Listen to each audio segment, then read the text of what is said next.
মহাজাগতিক গ্যাস এবং মিল্কি ওয়ের নিজস্ব চৌম্বক ক্ষেত্রের সংঘর্ষ হচ্ছে।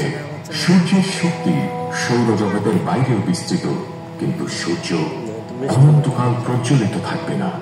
আসলে নক্ষত্ররাজির জীবদ্দশার শেষ পরিণতি কি? এখন থেকে 500 কোটি বছর পর যখন মিল্কি ওয়ে তার পাশের গ্যালাক্সি অ্যান্ড্রোমেডার গ্যালাক্সির সাথে একীভূত হতে থাকবে, তখন সূর্য একটি বিশাল লোহিত দানবে পরিণত হবে। প্রায় সকল নক্ষত্রের জীবনের শেষ পর্যায়ে এমনটি হয়। লোহিত দানবের বাইরের স্তর প্রসারিত হয়ে এত বড় হবে যে তা পৃথিবীর কাছাকাছি চলে আসবে। দুশ্চিন্তা করবেন না, এটি অনেক পরে ঘটবে, যখন হয়তো মানুষ অন্য কোথাও চলে যাবে কিংবা নিজেকে অন্য কোনো প্রজাতিতে বিকশিত করবে, যা শুধুমাত্র আমরা কল্পনা করতে পারি। সূর্যের ভেতরের অংশ পরিবর্তন হবে অবিশ্বাস্যভাবে। সূর্যের সেই উজ্জ্বল কেন্দ্রটি এত বড় হবে যে আজকের সূর্যের চেয়েও বিশাল হয়ে উঠবে। অবশেষে অন্যান্য নক্ষত্রের মতোই সূর্য তার ছাই মহাকাশে ছড়িয়ে দেবে, যা নতুন নক্ষত্র, নতুন গ্রহের এবং সম্ভবত নতুন প্রাণের জন্ম দেবে। সূর্যের কেন্দ্রের অবশিষ্ট অংশ, যাকে শ্বেত বামন বলা হয়, তা কয়েক বিলিয়ন বছর ধরে ধীরে ধীরে ঠান্ডা হবে এবং অবশেষে মিলিয়ে যাবে।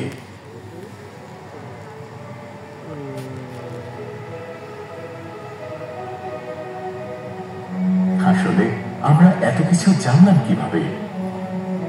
সারা পৃথিবী জুড়ে বিজ্ঞানীরা আজকের দিনে নক্ষত্র সমূহকে পর্যবেক্ষণ করে বোঝার চেষ্টা করেন আগের নক্ষত্রগুলোতে কি হয়েছিল এবং ভবিষ্যতে সেখানে কি ঘটতে পারে। অরিয়ন দ্য হান্টার নামের নক্ষত্র মণ্ডলে বিজ্ঞানীরা আসলে নতুন তারাদের জন্ম হতে দেখেছেন। এখন আপনারাও দেখতে পারেন।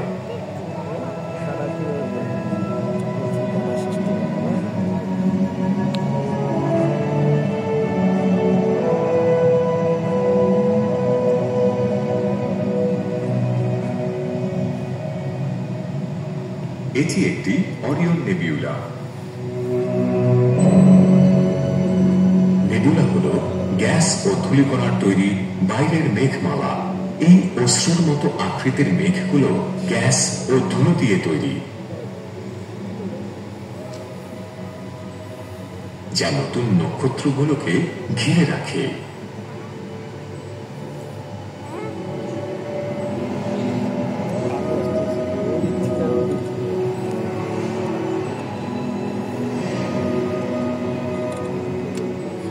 এইরকম আরো নক্ষত্রের জন্মস্থান সমগ্র গ্যালাক্সি জুড়ে দেখতে পাওয়া যায়।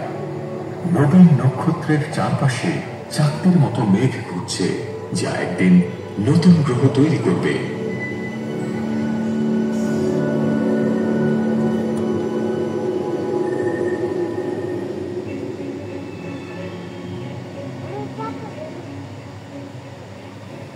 এখনো অনেক নক্ষত্রপুঞ্জ নক্ষত্র নির্গত করে, ঠিক যেমন সূর্যের তারাগুচ্ছ 400 কোটি বছর আগে সূর্যকে নির্গত করেছিল।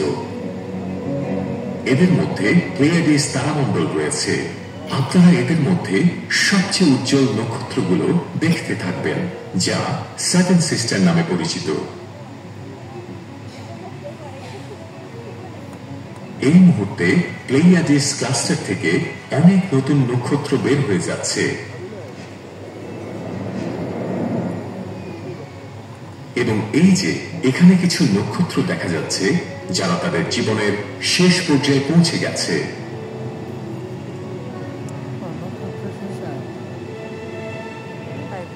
এই ধরনের মৃতপ্রায় নক্ষত্র সমূহের কোন একটি অবশিষ্ট অংশ থেকে দ্য হেলিক্স নেবুলা তৈরি হয়েছে। মৃতপ্রায় তারার কেন্দ্রীয় অঞ্চল সংকুচিত হয়ে শ্বেত বামনে পরিণত হয়। এর পদার্থ এতই ঘন যে এক মুঠো পদার্থের ওজন একটি পরিপূর্ণ জলহস্তির সমান।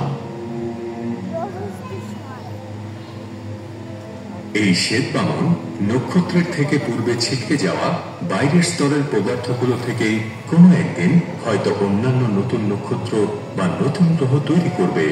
তাদের মধ্যে একটি পৃথিবীর মতো গ্রহ তৈরি হতে পারে, অথবা এই নির্গত গ্যাস ও ধূলিকণা বিজ্ঞানীদের বর্তমান কোনো আবিষ্কার থেকেও নতুন ধরনের বস্তু তৈরিতে সাহায্য করতে পারে। এই তারাটির নাম গ্লিস 229। এটি একটি ছোট লাল নক্ষত্র যা পৃথিবী থেকে খুব বেশি দূরে নয়। ওই যে নক্ষত্রপুঞ্জকে কেন্দ্র করে কক্ষপথে অদ্ভুত যে বস্তুটি দেখা যাচ্ছে তাকে বাদামি বামন বলে। মহাবিশ্বে বাদামি বামনের সংখ্যা নক্ষত্রের মতোই অসংখ্য, কিন্তু এরা হাইড্রোজেন ফিউশন বিক্রিয়া ঘটানোর মতো পর্যাপ্ত ভারী নয়, তাই বাদামি বামন নক্ষত্র ফিউশন বিক্রিয়া ঘটাতে পারে না। বাদামি বামনের আবিষ্কার আমাদের এটি বলে যে মহাজাগতিক বিষয় এতটাই বৈচিত্র্যময় যা আমাদের কল্পনারও বাইরে, এবং এভাবে মহাশূন্য অভিযান অব্যাহত রাখলে হয়তো আরো অনেক অজানা জিনিস দেখা যেত।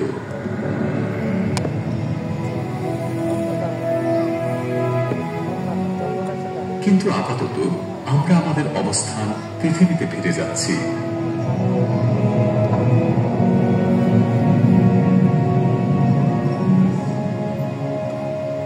যে কোনো একটি নক্ষত্র নির্বাচন করুন এবং এটিকে খুব ভালোভাবে পর্যবেক্ষণ করুন। এর রং কি আপনি কি বলতে পারবেন?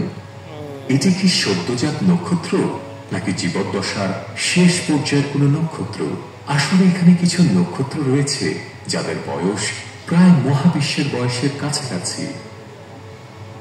আমরা নক্ষত্র সম্পর্কে এতক্ষণ অনেক কিছু শিখেছি এবং তারা কিভাবে কাজ করে তাও জেনেছি, কিন্তু তারপরও নক্ষত্রগুলো অনেক রহস্যজনক।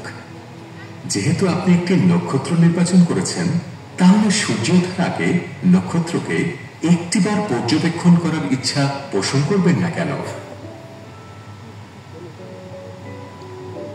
চারিদিকে শহর, গ্রাম,